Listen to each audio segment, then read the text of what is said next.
Los principios SOLID son 5 principios o recomendaciones para hacer tu código más legible, limpio, mantenible y escalable. Vamos, que se pueda modificar el código sin tener que pasar por demasiado trauma. Y el día de hoy vamos a hablar de estos principios y sobre todo vamos a ver ejemplos y vamos a aprender a detectar su falta o incumplimiento. Sobre todo para que se te haga mucho más fácil entender cada uno de ellos y el contexto en el que los puedes detectar o implementar. Recuerda, como siempre, la teoría, el diagrama que he preparado para la explicación de hoy estará disponible en nuestro servidor de Discord. Deja tu comentario si quieres que te pase el enlace al servidor. Y si te gusta el contenido de programación en español, que hay bastante aquí en el canal, no olvides suscribirte y, pues, obviamente compartir el contenido. Y ahora sí, vamos al lío. Bien, aquí tenemos los 5 principios. Vamos a comenzar con el Single Responsibility Principle, ¿sí? ¿Y esto qué nos dice? Bien, el principio de responsabilidad única nos dice que todos nuestros módulos, clases, funciones, componentes, servicios, etc., tienen que tener una sola razón por la cual van a cambiar en el tiempo. Bien, por lo que su responsabilidad es única, ¿sí? Una razón, un cambio, ya está. Y esto, pues obviamente dentro de su contexto o dentro de su contexto en tu software, bien, en tu aplicación, en lo que sea que estés desarrollando, ¿vale? Y hay ciertas cosas que podemos utilizar o que podemos ver para detectar su falta de uso, bien, o detectar su ausencia en el código. Antes de ir a un listado de puntos a tener en cuenta para detectarlo, pues vamos primero al ejemplo. Y para el día de hoy he traído ejemplos tanto en React como con Angular. Obviamente esto se extrapola también a backend o cualquier tipo de aplicación que estés utilizando. Pero quise traerlo con React y con Angular porque hay mucha gente que todavía piensa que esto solamente aplica a programación orientada a objetos y no es así. Podemos hacer la equivalencia a otro tipo de paradigmas y pues la idea es ver ambos ejemplos. Así que veamos un ejemplo de Single Responsibility Principle primero, ¿vale? Bien, primero veamos un componente de Angular, por ejemplo, que no cumple SRP o Single Responsibility Principle. En este caso, fíjate que tendríamos aquí un componente y en el componente comenzamos a declarar una propiedad y de una vez en el constructor, pues inyectamos aquí el HTTP client y empezamos a hacer aquí peticiones a una API, ¿sí?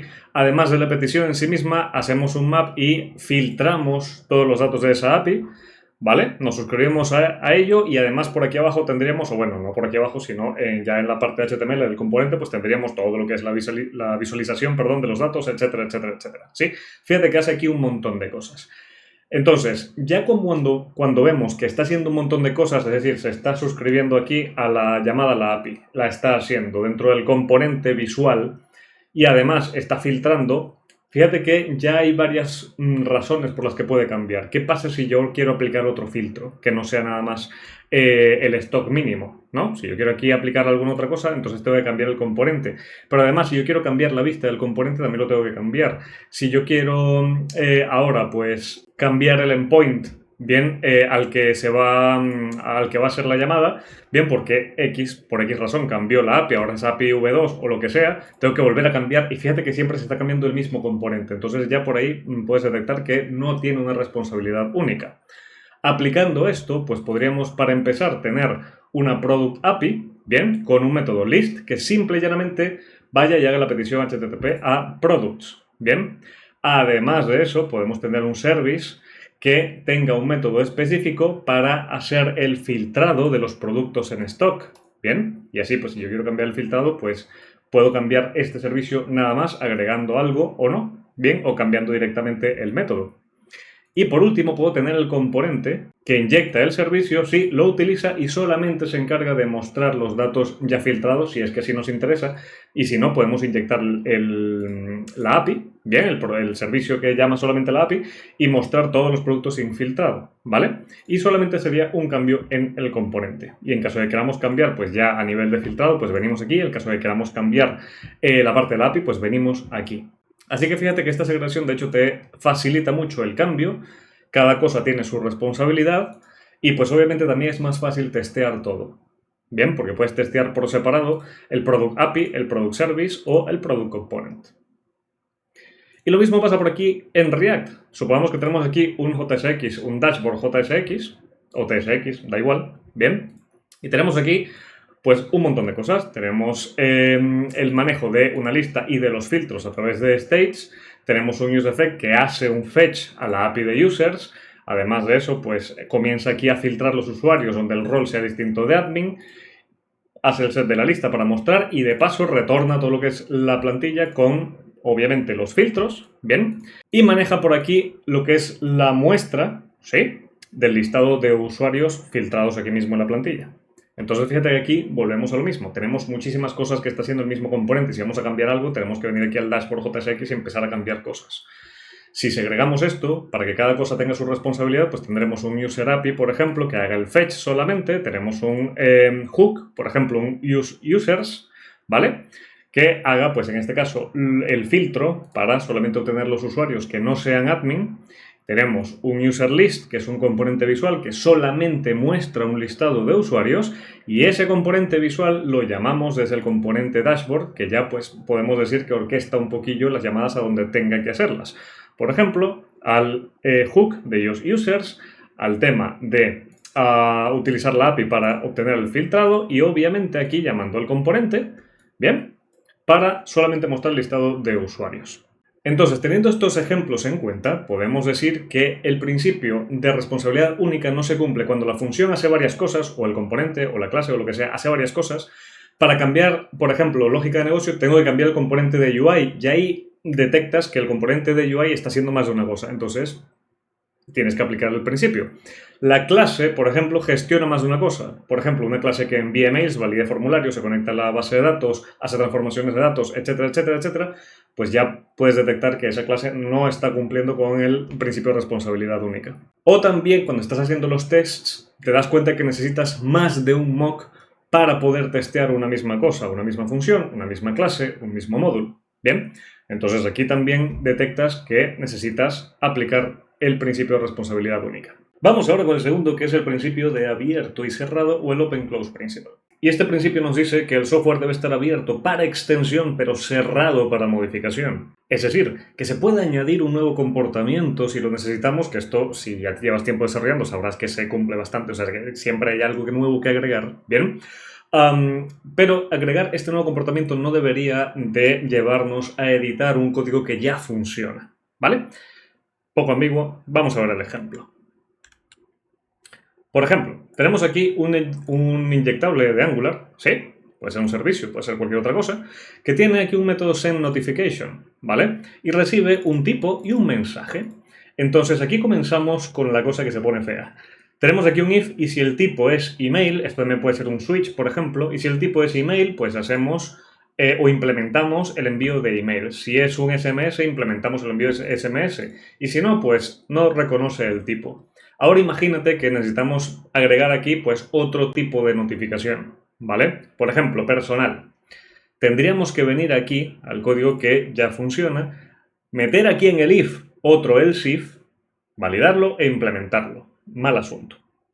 Ya con OSP podríamos hacerlo de varias maneras. Por ejemplo, si estás utilizando módulos con Angular, pues podrías configurar en la parte de los providers, ¿sí?, varios proveedores y que cada uno cumpla un caso. O también podrías hacerlo más o menos de esta manera. Fíjate que aquí tenemos una serie de handlers, que es un tipo record, ¿vale?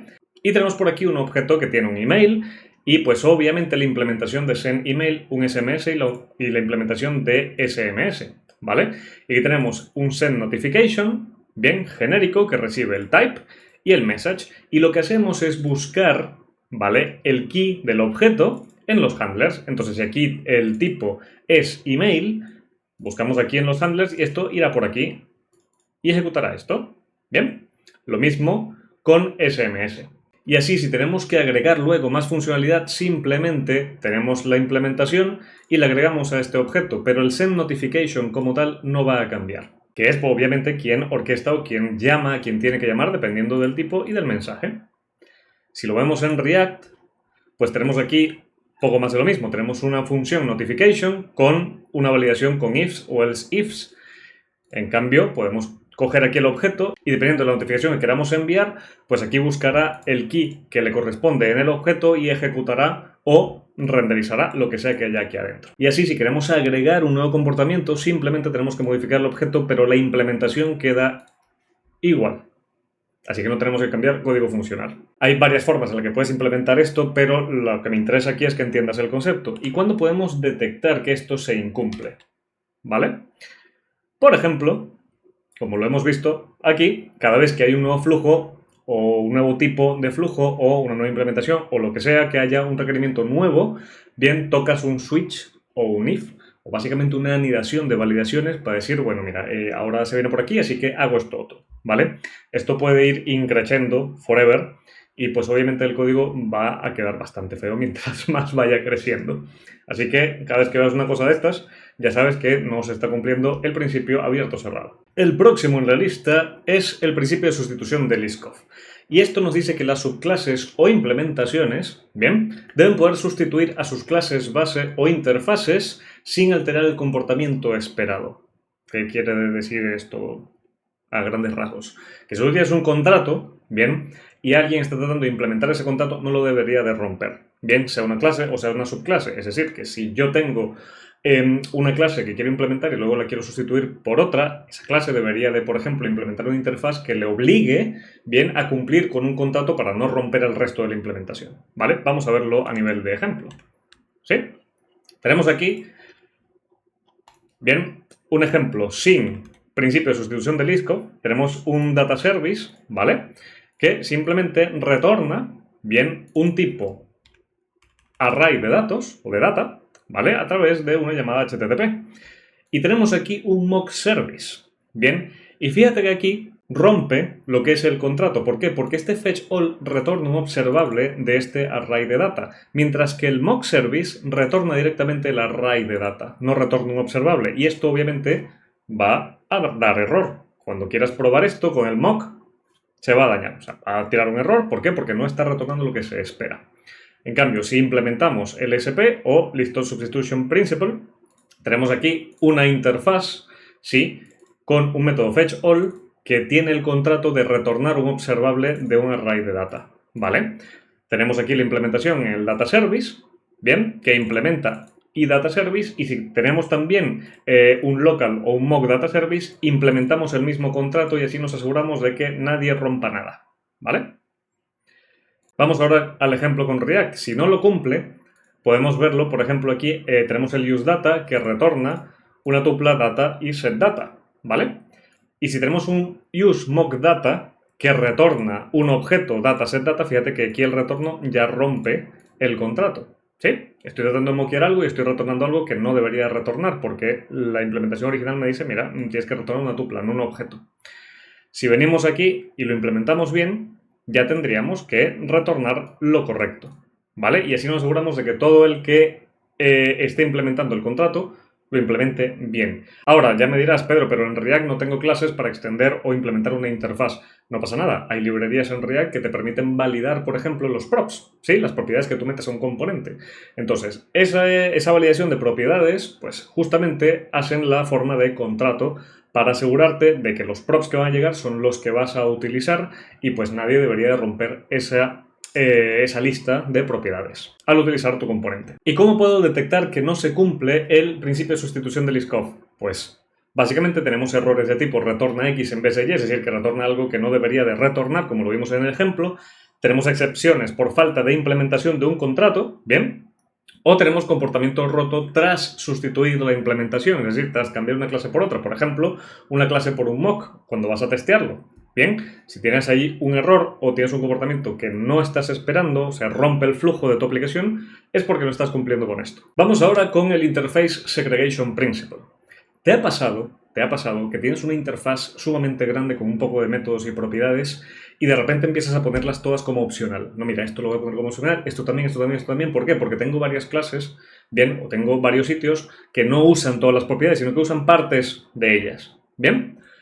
Precisamente de esto más o menos habla este principio, y es que las piezas, entiéndase clases, módulos X, no deben obligarse a depender de interfaces o de contratos que no estén usando. Bien, por eso se llama segregación de interfaces. Es mejor tener varias interfaces pequeñas y que cada cosa que implemente esa interfaz pues use la interfaz completa, bien, que tener una interfaz inmensa y pues, obviamente que empiezas a poner todo como opcional porque no todo lo usa. Por ejemplo, vamos aquí y supongamos que tenemos un componente de React, ¿sí? Y tenemos un componente userCard, bien, solamente una tarjeta de usuario que recibe como prop un user y una serie de funciones onEdit, onDelete, onSendNotification.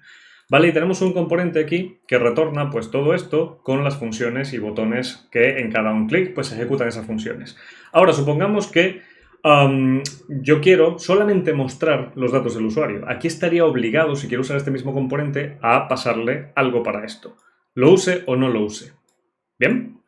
En cambio, si aplicamos el principio, tenemos aquí un componente UserInfo que solamente recibe name e email y tenemos aquí un componente UserActions, ¿vale? Que recibe un onEdit y un delete y tenemos un notification button que recibe un onSend o un mail y tenemos además un consumer, ¿bien? Que sería, pues, digamos, el orquestador de toda la tarjeta, donde llevamos a cada uno de los componentes. Entonces, cada uno de los componentes, fíjate que recibe exactamente lo que va a usar. ¿Bien? ¿Por qué? Porque además de eso, la responsabilidad de cada componente es única, así que va a utilizar los props que va a recibir y así no estamos usando o no estamos incumpliendo con el uso de la interfaz o de los props en este caso que estamos recibiendo. Lo mismo ocurre, por ejemplo, aquí. En el ejemplo de Angular tenemos un user service que implementa una interfaz y user service, donde tenemos un get all users, un create user, update, delete y un send welcome email, ¿vale?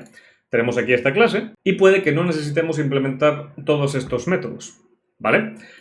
En cambio, podemos utilizar un user queries, bien, que tenga un get all users, un user commands que tenga un create, update y un delete, un user notification, y a partir de ahí podemos inyectar las clases concretas según lo que vayamos a utilizar en distintos servicios o en distintos componentes. Y así segregamos un poco las interfaces para que cada componente, cada servicio o cada cosa que implemente la interfaz pues realmente la vaya a aprovechar y además se hace mucho más fácil testearlo y moquear data y pues obviamente implementar cada una de las operaciones al uso según las necesitemos. Y dejamos de hacer cosas raras como poner ahí todo opcional, ¿no? ¿Cómo detectamos si esto no se cumple? Pues cuando tenemos interfaces gigantes que no usan todas sus propiedades, cuando tenemos componentes con props no usados o que llegan indefinidos, bien, o en null, o en vacío, ¿vale? Y cuando tenemos funciones que reciben objetos cuyas propiedades no se usan, ¿vale? Por ejemplo, recibimos una función objeto user y solamente usamos el nombre y el email y todo lo demás lo dejamos por ahí, ¿vale? Si detectas cualquier cosa de estas, probablemente no estés cumpliendo el principio de segregación de interfaz. Y por último tenemos el principio de inversión de dependencias, que nos dice que nuestras clases, nuestros componentes, nuestras funciones deberían de depender de abstracciones y no de implementaciones concretas o específicas. ¿Bien? Por ejemplo, tenemos aquí un emailclient.ts en una aplicación, por ejemplo, de Angular, ¿vale? Y aquí tenemos directamente un send email y aquí la implementación concreta de ese envío de email, ¿vale? Y luego, para utilizar este email client, venimos aquí a un notification service y hacemos esto que está aquí, ¿bien? Instanciamos ese email client y de una vez estamos dependiendo de esa instancia, de ese email client. Estamos dependiendo no de una abstracción, sino que directamente de la implementación, porque estamos instanciando específicamente email client, ¿vale? Y a partir de aquí, pues hacemos un notify user y utilizamos la instancia que acabamos de crear aquí. En cambio, si utilizamos el principio de inversión de dependencias, tenemos aquí, por ejemplo, una interfaz notifier que tiene un método notify con ciertas propiedades, bien, o ciertos argumentos. Y luego tenemos aquí el emailClient.ds que implementa este notifier y tenemos aquí la implementación de notify. Bien.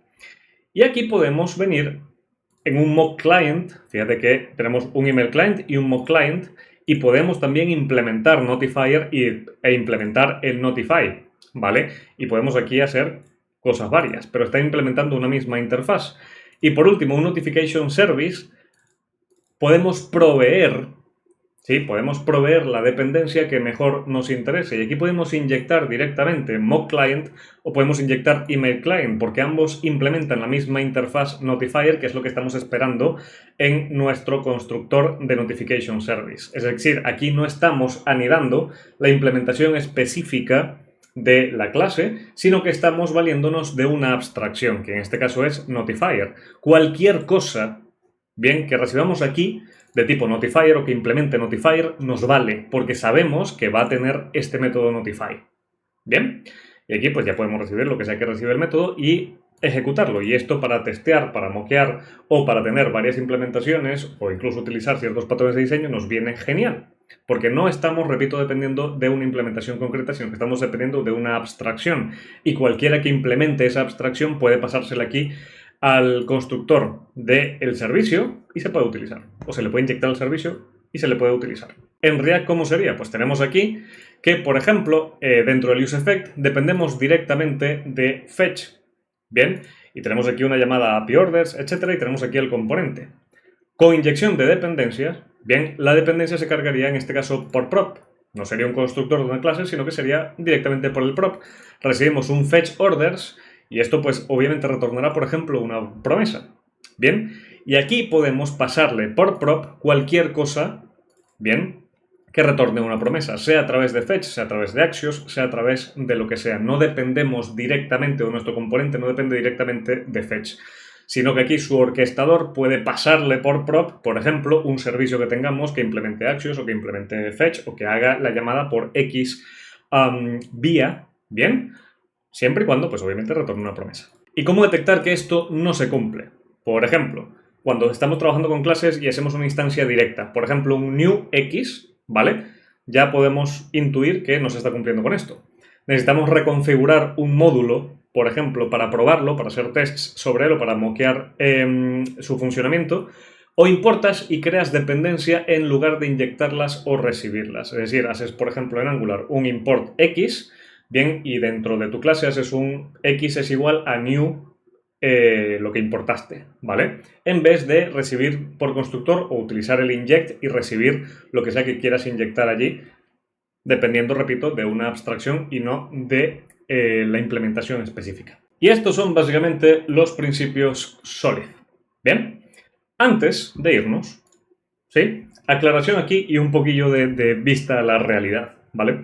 Cuando tú estás trabajando como desarrollador, muy probablemente te vas a encontrar y vas a comenzar a tocar código legacy. Bien, código que ya ha sido escrito, código que mantienen o han tocado un montón de desarrolladores, unos con más, otros con menos experiencia. Así que te vas a encontrar un montón de cosas que no implementan, con cosas me refiero a clases, métodos, funciones, componentes, servicios, lo que sea, que no implementan ninguno de estos principios o que los implementan a medias o que sí los implementan unos y otros no, etcétera, etcétera, etcétera. ¿Sí? Esto no está escrito en piedra. Obviamente, cuando tenemos este tipo de situaciones de código legacy que ha pasado por muchas manos de muchos desarrolladores, pues te vas a encontrar con este pequeño caos. Tu trabajo, tu deber, es, pues obviamente, seguir un poco la regla del Boy Scout, es decir, dejas el código mucho mejor de lo que lo encontraste. Obviamente, si ya tienes estas herramientas y sabes cómo detectar estos principios, pues los vas a ir implementando poco a poco. No necesitas arreglar todo el sistema de una vez, porque eso va a ser contraproducente a nivel de tiempo, a nivel de presupuesto. Recuerda que también hay ciertas metas a cumplir, ¿vale? Así que esto te lo digo sobre todo para que sepas lo que te vas a encontrar, ¿bien? No digo que no los implementes, digo que no, o sea, en muchas ocasiones no los vas a encontrar implementados, ¿bien? Es todo. Entonces, si aprendes a detectar dónde no se están cumpliendo, pues puedes allí comenzar a hacer tu trabajo y mejorar un poco todo. Que no pudiste mejorarlo, que lo tocaste y se dañó, que no tienes tests, que se te complica un poco, no pasa nada. Después vuelves con más calma al código, etcétera. Pero recuerda que tu prioridad siempre va a ser, pues obviamente, entregar valor y entregar valor de la forma más limpia y más correcta que se te haga posible. Bien, dentro del contexto y las circunstancias del proyecto en el que estés, porque no todos los proyectos los vas a empezar desde cero. Vas a trabajar con muchos proyectos que ya tienen muchísimo código ya hecho, muchísima base de código, y pues que obviamente no vas a controlar desde el día cero. Bien, así que calma, a tu ritmo. Tú trabaja bien, pero a tu ritmo. Y con esto me despido. Si te ha gustado el vídeo, no olvides dejar tu comentario, compartirlo y como siempre que tengas buen código.